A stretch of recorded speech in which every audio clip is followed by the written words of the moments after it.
We're now going to look at the new application menu in AutoCAD 2010. This replaces the menu browser that we had in AutoCAD 2009. It is, however, still controlled by the big red A here in the top left corner of the screen.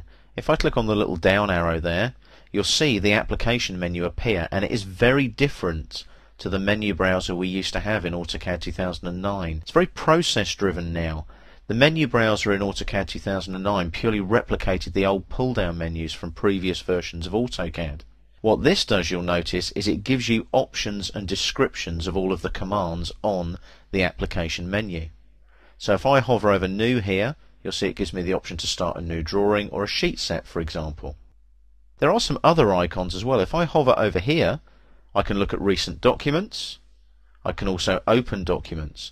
I can also search for documents. So if I type in drawing in the search box at the top, like so, you'll see now that it finds everything that has the word drawing in it.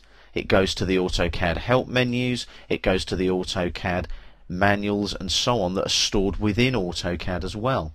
So you'll see there's lots of different options available to me. If I just backspace on the word drawing there and gradually remove those letters, it goes back to the application menu as well. That's a very useful feature because you might want to search for something and then go back to the menu to work on what you've just searched for.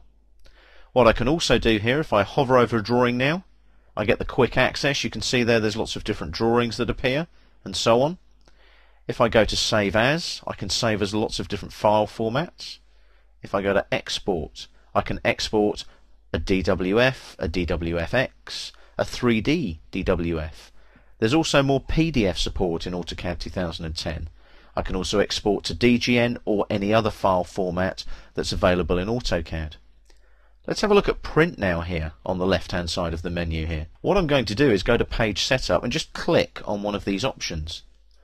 It actually opens up the Page Setup Manager for me, and as you can see, it allows me to manage my page setups within this particular drawing. I'm just going to close that now and go back to the application menu like so. Drawing utilities. This is a very useful one because what this does is it gives you all the utilities that you might need within a drawing, such as properties of the drawing, setting your units within the drawing, auditing the drawing, recovering a damaged drawing file, and also as well now you can recover with external references intact, for example. Close. It's fairly self-explanatory, but what it does allow you to do is if you've got 4 or 5 drawings on top of each other that you're working with, you can close all of the drawings in one go, rather than just one by one. Or you can just close the current drawing, which is on top of those 5 drawings that you might have open. So as you can see, the application menu, which replaces the menu browser, is a much more functional, process-driven tool. It doesn't just replicate the old pull-down menus like it did in AutoCAD 2009.